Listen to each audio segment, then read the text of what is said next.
Kasunod ng naudlot na kasunduan sa tigil putukan ng Amerika at Iran, pinapayagan pa rin ng Iran na makadaan ang mga Philippine flag vessels sa Strait of Hormuz na siyang gateway sa kalakaran ng langis sa pandaigdigang merkado.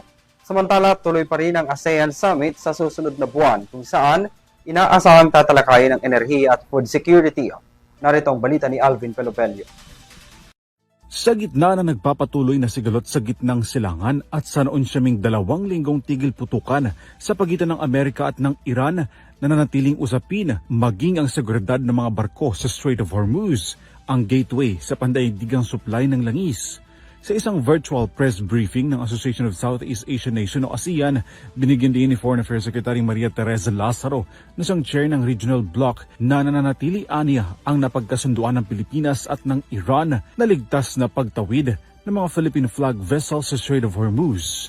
Inaasahan din ni Lazaro na makatatawid ang nasa 2 hanggang 3 vessels sa Strait. Ito'y bunga ng napagkasunduan sa pagitan ng Iranian Foreign Minister Syed Abbas Araghchi at ni Lazaro na hindi umano haharangan at paihintulutan ang pagtawid ng mga Philippine flag vessel, energy source, maging ang mga Filipino seafarers sa Strait of Hormuz. Ayon sa kalihim, nananatili ang naturang kasunduan.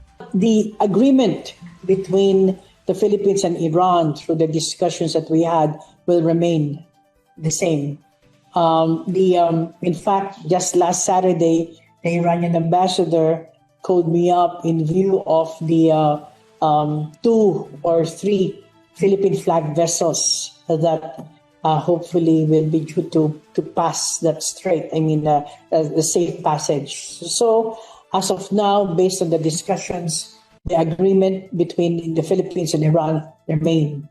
Kaugnay naman sa 2 linggong tigil putukan sa pagitan ng Washington at ng Tehran, kinikilala ng ASEAN member state ang anumang hakbang tungo sa agarang pagresolba sa sigalot at sa pangmatagalang kapayapaan. Sa nakatakdang ASEAN Summit sa Cebu, sa darating na Mayo, magiging simple ang setup ayon kay Lazaro kung saan nakatakdang pag-usapan ng mga ASEAN member state ang enerhiya at food security sa gitna ng krisis bunsod ng sigalot sa Middle East. The president would describe it, it's bare bones, but the summit will proceed because of the agenda item, which is very important to ASEAN, meaning energy issues, food security, as well as the safety of ASEAN nationals. It will be very simple, very austere, but it will be a face-to-face meeting among the leaders of ASEAN.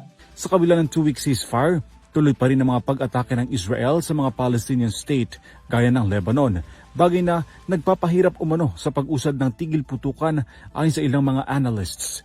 Para sa EuroTV News, Alvin Pelobelio, sumasaludo sa bawat Pilipino.